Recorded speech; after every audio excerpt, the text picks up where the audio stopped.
안녕하세요. 미스토리입니다. 댄 에리얼리의 행동경제학 세 번째 강의입니다. 오늘 강의는 돈과 관심이라는 제목으로 우리가 돈을 쓰거나 돈을 벌고 싶을 때 꼭 알아야 하는 두 가지 법칙에 대해 이야기했는데요. 돈에 대해 똑똑한 관심을 갖는 방법 같이 알아볼까요? 댄 에리얼리의 위대한 수업, 돈과 관심, 지금부터 시작합니다. 여러분이 꽤 괜찮은 레스토랑에 갔다고 한번 상상해보죠. 맛있는 식사를 즐기고 한 번은 현금으로 결제를 했습니다. 그리고 다음번에는 신용카드로 결제를 했다고 생각해보죠. 현금 결제와 신용카드 결제, 무슨 차이가 있을까요? 사람들은 현금을 낼 때 기분이 더 나쁘다고 말합니다. 사실 같은 돈을 내는 것인데 왜 기분의 차이가 생길까요? 댄 에리얼리는 매 학기마다 학생들에게 피자를 돌린다고 합니다. 그런데 피자 한 입에 25센트씩 청구한다는 조건이 붙죠. 학생들은 어떻게 할까요? 엄청나게 큰 한 입을 먹기 위해 노력합니다. 입을 크게 벌리고 피자를 입에 넣죠. 다음 한 입도 마찬가지로 피자를 억지로 입에 우겨 넣습니다. 이런 식사가 과연 만족스러운 식사가 될까요? 다시 현금과 신용카드 문제로 돌아와서 생각해보죠. 둘 사이에 무슨 차이가 있을까요? 차이는 바로 관심입니다. 현금 결제는 지갑에서 돈이 사라지는 걸 스스로 목격하죠. 신용카드로 결제하면 사인만 하고 결제는 나중에 됩니다. 만약 한 입당 순간순간 결제가 일어난다면 최악이죠.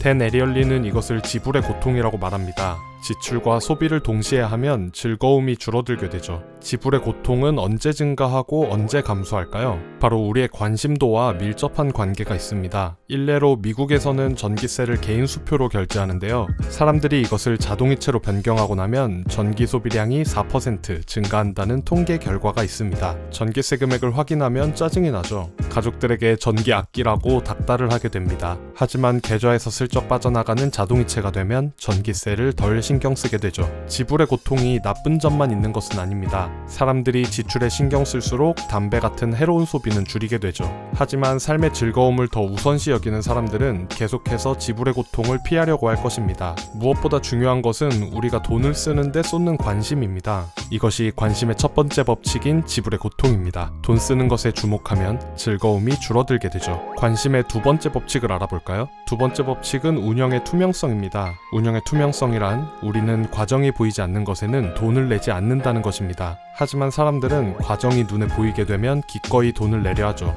혹시 가격 비교 사이트 이용해 보신 적 있으신가요? 저는 비행기표를 예매하거나 숙소를 예약할 때 주로 사용하는데요. 가격 비교 사이트가 결과를 보여주는 방식을 세 가지로 한번 나눠보겠습니다. 첫 번째, 검색어를 입력하고 엔터를 치는 순간 모든 결과가 바로 나타나는 경우. 두 번째, 엔터를 치자 로딩 화면이 나타나고 잠시 기다린 후에 모든 결과가 나타나는 경우. 마지막 세 번째, 검색어를 입력하고 엔터를 치면 두 번째와 똑같은 시간을 기다려야 하는 대신 검색 결과가 하나씩 나타나 정렬되는 경우.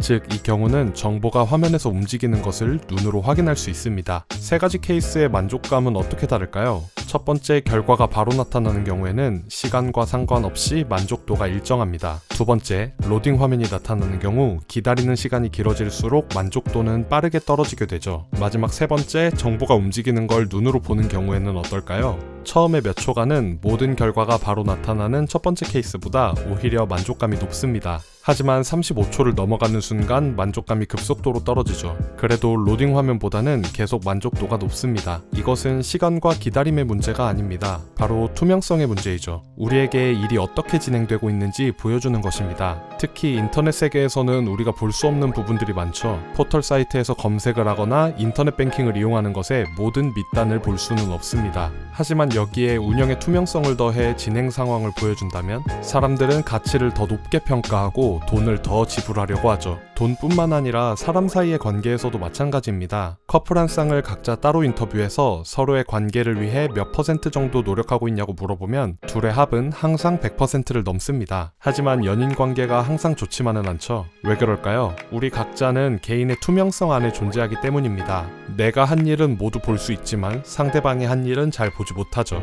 우리는 내가 한 일에 대해서는 과장하게 되고 남이 한 일에 대해서는 평가절하하려는 경향이 있습니다. 그렇기 때문에 관계에 있어서 투명성을 가지는 것이 중요합니다. 가족에게도 가끔은 내가 하고 있는 일을 알리는 것이 필요하죠. 우리는 우리 눈에 보이는 것만을 소유한다고 생각합니다. 지금 어떤 걸 갖고 있으세요? 스마트폰, 시계, 자동차 같은 것들이 떠오르지 않으시나요? 통신비, 대출금, 보험료, 적금 같은 것들을 바로 떠올리는 사람은 거의 없습니다. 댄 에리얼리는 이런 눈에 보이지 않는 돈의 관해서 만약 문제가 있다면 이것들을 눈에 보이게 만들어 보라고 말합니다. 눈에 보이게 하는 것은 좋은 동기부여가 될 것입니다. 마지막으로 댄 에리얼리는 돈이 아닌 돈 내는 방법에 관심을 가지라고 말하며 강의를 마무리합니다. 현금, 체크카드, 신용카드로 지불하는 것이 모두 다른 효과를 가지고 있고 돈을 얼마나 쓸지에도 영향을 미치죠. 그리고 노력을 가시화하는 것이 평가에 얼마나 영향을 주는지도 얘기합니다. 우리의 노력을 보이게 만들면 평가에 영향을 주고 사람들은 기쁜 마음으로 돈을 낼 것입니다.